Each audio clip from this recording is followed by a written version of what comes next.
kemajuan ini dimulai dari langkah-langkah kecil. Begitu juga untuk anak-anak ibu semua. Mari kita mulai, mari kita awali dengan hal-hal yang kecil yang kita dapat lakukan untuk sampai ke tujuan tersebut, yaitu kesuksesan.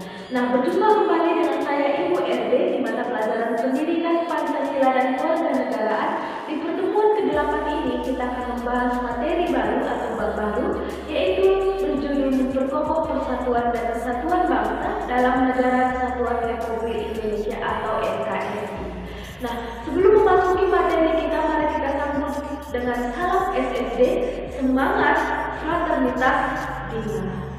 Adapun tujuan pembelajaran kita di bab ini yaitu yang pertama, memperkokoh persatuan dan kesatuan bangsa. Yang kedua, memahami kehidupan bernegara dalam konsep NKRI berdasarkan Undang-Undang Dasar Negara Republik Indonesia. Yang ketiga, menjelaskan faktor pendorong dan penghambat persatuan dan kesatuan negara Indonesia.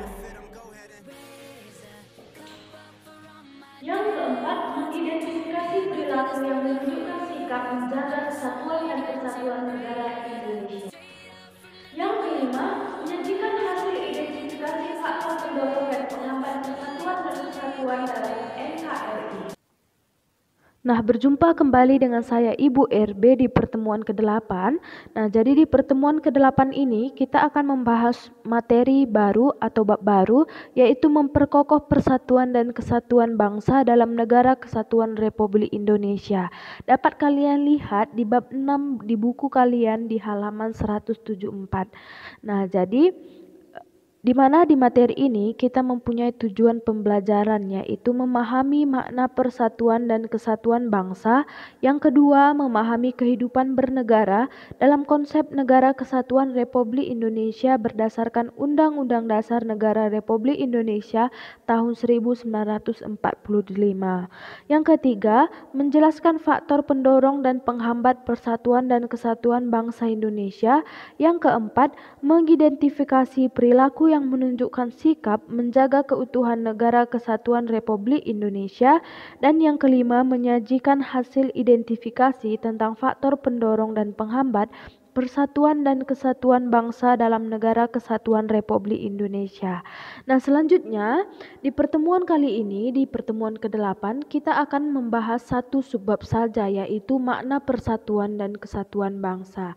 Nah, seperti pada umumnya, persatuan secara sederhana berarti gabungan, di mana gabungan itu terdiri dari ikatan, kumpulan, dan sebagainya. Dapat kalian lihat di slide PowerPoint. Persatuan secara sederhana berarti gabungan yang terdiri dari ikatan, kumpulan, dan sebagainya. Nah, dari beberapa bagian menjadi sesuatu yang utuh, atau dengan kata lain, persatuan itu berkonotasi disatukan bermacam-macam corak yang beragam ke dalam suatu kebulatan yang utuh. Nah, jadi di makna persatuan dan kesatuan bangsa memiliki konsep kesatuan yang kita anut di negara Indonesia. Yang pertama adalah aspek alamiah, yang kedua aspek sosial. Nah, yang pertama kita akan membahas aspek alamiah yang terdiri dari konsep kewilayahan. Nah, yang kedua, aspek sosial yang terdiri dari politik sosial, budaya, ekonomi, pertahanan, dan keamanan. Di mana konsep kewilayahan itu terdiri dari kesatuan wilayah meliputi darat, laut, dan udara. Nah, jadi kebulatan ini sesuai dengan politik kewilayahan yang kita anut, yakni wawasan Nusantara.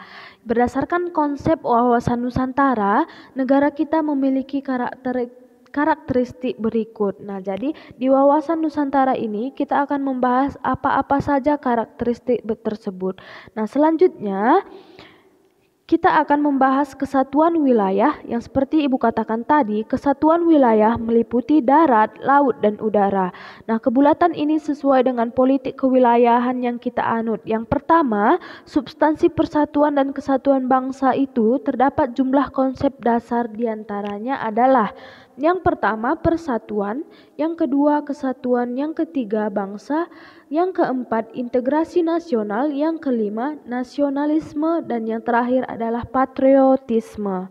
Nah, seperti yang kita bahas, bahwa wawasan Nusantara itu memiliki karakteristiknya. Yang pertama, negara kepulauan yang pengertiannya adalah suatu wilayah lautan yang ditaburi pulau-pulau besar dan kecil.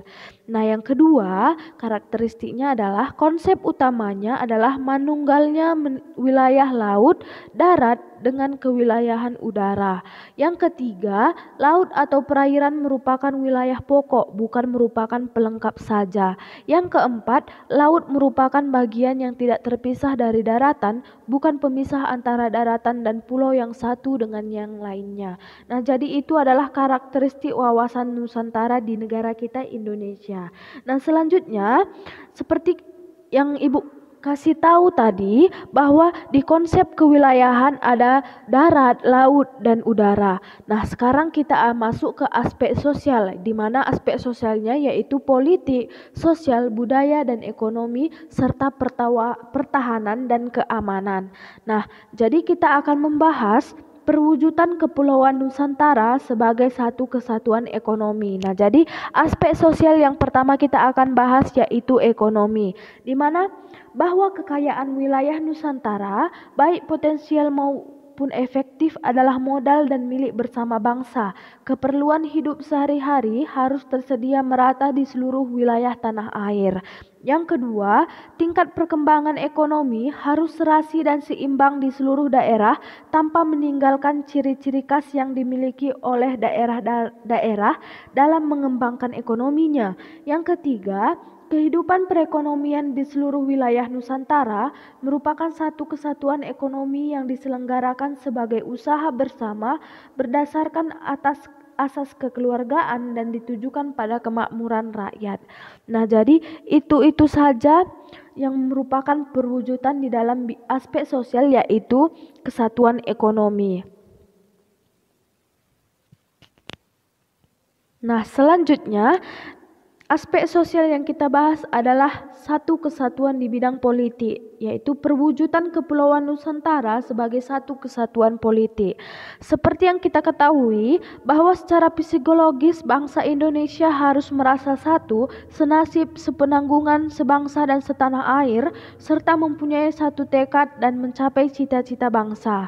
Yang kedua, bahwa Pancasila adalah satu-satunya falsafah. Yang ketiga, serta ideologi bangsa dan negara yang melandasi, membimbing, dan mengarahkan bangsa menuju tujuannya. Dan yang terakhir, kehidupan politik di seluruh wilayah Nusantara merupakan satu kesatuan politik yang diselenggarakan berdasarkan Pancasila dan Undang-Undang Dasar Negara tahun 1945. Nah, jadi itu adalah perwujudan Kepulauan Nusantara sebagai satu kesatuan di aspek sosial di bidang politik. Nah, selanjutnya perwujudan Kepulauan Nusantara sebagai satu kesatuan sosial budaya. Nah, jadi masyarakat Indonesia adalah satu peri kehidupan bangsa, harus merupakan kehidupan yang serasi dengan tingkat kemajuan masyarakat yang sama, merata dan seimbang. Nah, jadi sama dengan masyarakat yang sama, masyarakat yang merata dan seimbang, serta adanya keselarasan kehidupan yang sesuai dengan kemajuan bangsa. Yang kedua, bahwa budaya Indonesia pada hakikatnya adalah satu, di mana corak ragam budaya yang ada menggambarkan kekayaan budaya yang menjadi modal dan landasan pengembangan budaya bangsa seluruhnya, yang hasilnya nanti dapat dinikmati oleh seluruh bangsa Indonesia. Nah, jadi perwujudan ini yang Ibu sebutkan tadi dapat kalian lihat di buku kalian di halaman 178. Lebih lengkapnya kalian dapat melihat di buku. Dan yang selanjutnya, kita akan membahas perwujudan Kepulauan Nusantara sebagai satu kesatuan pertahanan dan keamanan. Yang pertama, bahwa ancaman terhadap satu daerah pada hakikatnya merupakan ancaman bagi seluruh bangsa dan negara. Yang kedua, bahwa tiap-tiap warga negara mempunyai hak dan kewajiban yang sama di dalam pembelaan negara. Nah, jadi dari yang Ibu sebutkan barusan, terdapat bahwa negara kepulauan Indonesia dipersatukan bukan hanya dari aspek kewilayahan saja, tetapi meliputi pulau aspek ideologi, politik, ekonomi, sosial budaya, serta pertahanan dan keamanan yang sudah kita bahas apa-apa saja perwujudan di setiap bidang tersebut. Nah, jadi identik dengan materi kita kali ini yaitu wawasan Nusantara, di mana wawasan Nusantara bagi Indonesia merupakan suatu politik kewilayahan bangsa dan negara Indonesia. Nah, sebagai politik kewilayahan, wawasan Nusantara mempunyai sifat manunggal dan utuh menyeluruh, yaitu sifat manunggal dan utuh menyeluruh, di mana wawasan Nusantara tersebut bersifat yaitu dinamis dalam segenap aspek kehidupan, baik aspek alamiah maupun aspek sosial. Nah, jadi utuh menyeluruh maksudnya menjadikan wilayah Nusantara dan rakyat Indonesia sebagai satu kesatuan yang utuh dan bulat, serta tidak dapat dipecah-pecahkan oleh kekuatan apapun yang datang, sesuai dengan asas satu nusa dan satu bangsa. Nah, jadi nilai-nilai yang terkandung yang dapat kita tunjukkan di wawasan Nusantara ini adalah nasionalisme dan patriotisme yang kita sudah bahas di slide sebelumnya. Nah, jadi nilai-nilai yang terkandung dalam nasionalisme dan patriotisme yaitu pro patria dan primus patrialis. Dapat kalian lihat lengkapnya di buku kalian halaman 179. Di mana mencintai tanah air dan mendahulukan kepentingan tanah air. Yang kedua, jiwa solidaritas dan setia kawan. Yang ketiga, jiwa toleransi dan tenggat rasa antar agama, antar suku, antar golongan, dan antar bangsa. Nah, yang keempat, jiwa tanpa pamrih dan tanggung jawab. Yang kelima, jiwa kesatria dan kebesaran jiwa yang tidak mengandung unsur dendam. Nah, itu adalah sikap yang dapat kita tunjukkan, yaitu nasionalisme dan patriotisme. Nah, jadi dari kelima konsep tersebut, itulah yang kita maksud dengan nasionalisme yang sudah kita bahas dan patriotisme. Di mana nasionalisme yaitu paham yang menganggap bahwa kesetiaan tertinggi atas setiap pribadi harus diserahkan kepada negara. Nah, paham nasionalisme ini dimulai dikenal di abad ke-20, yaitu saat berdirinya Budi Utomo tanggal 20 Mei 1908. Berdirinya Budi Utomo itu merupakan awal dari kebangkitan nasional dan merupakan awal dari kesadaran nasional. Nah, selanjutnya konsep terakhir yaitu patriotisme, di mana patriotisme berbeda dengan nasionalisme, di mana patriotisme adalah salah satu unsur nasionalisme. Patriotisme merupakan sikap sudi mengorbankan segala-galanya untuk kejayaan tanah air, bangsa, dan negara. Nah, jadi ciri-cirinya itu sudah kita sebutkan di sebelumnya kita membahas pengertian tersebut. Nah, jadi untuk anak-anak ibu semua, bangsa Indonesia yang secara sadar ingin bersatu agar hidup kokoh sebagai perekat persatuan yaitu sebagai berikut. Yang pertama Pancasila, yang kedua Undang-Undang Dasar Negara Republik Indonesia tahun 1945, yang ketiga Sang Saka Merah Putih, yang keempat Lagu Kebangsaan Indonesia Raya, yang kelima Bahasa Indonesia, yang keenam Sumpah Pemuda. Nah, jadi itu saja pertemuan atau materi yang kita bahas di pertemuan kali ini, karena kita akan hanya membahas satu subbab saja dan selanjutnya kita akan membahas sub kedua yaitu kehidupan bernegara dalam konsep Negara Kesatuan Republik Indonesia. Nah, jadi untuk pertemuan kali ini Ibu akan memberikan tugas. Tugasnya ada 6 soal.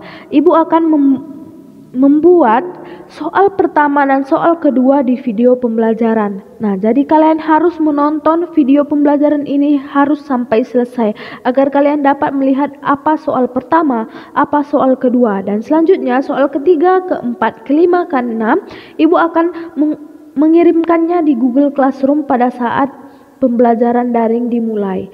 Nah, jadi untuk soal pertama dan kedua ada di video, 3-6 ada di Google Classroom pada saat pembelajaran daring. Nah, demikianlah materi kita kali ini. Apabila anak-anak ibu ingin bertanya, dapat bertanya di kolom komentar Google Classroom atau kolom komentar YouTube. Nah, demikianlah pembelajaran kita hari ini di pertemuan ke-8 dan kita lanjutkan di minggu depan untuk pertemuan ke-9. Nah, Ibu harap kalian dapat memetik hal-hal positif di pembelajaran kita kali ini dan menerapkannya dalam kehidupan kita sehari-hari. Nah, sebelum menutup pembelajaran kita, mari kita tutup dengan salam SFB, semangat, fraternitas, dinam. Dan untuk anak-anak Ibu semua, tetap patuhi protokol kesehatan agar kalian dapat melanjutkan pembelajaran daring untuk minggu depan. Dan Tuhan Yesus memberkati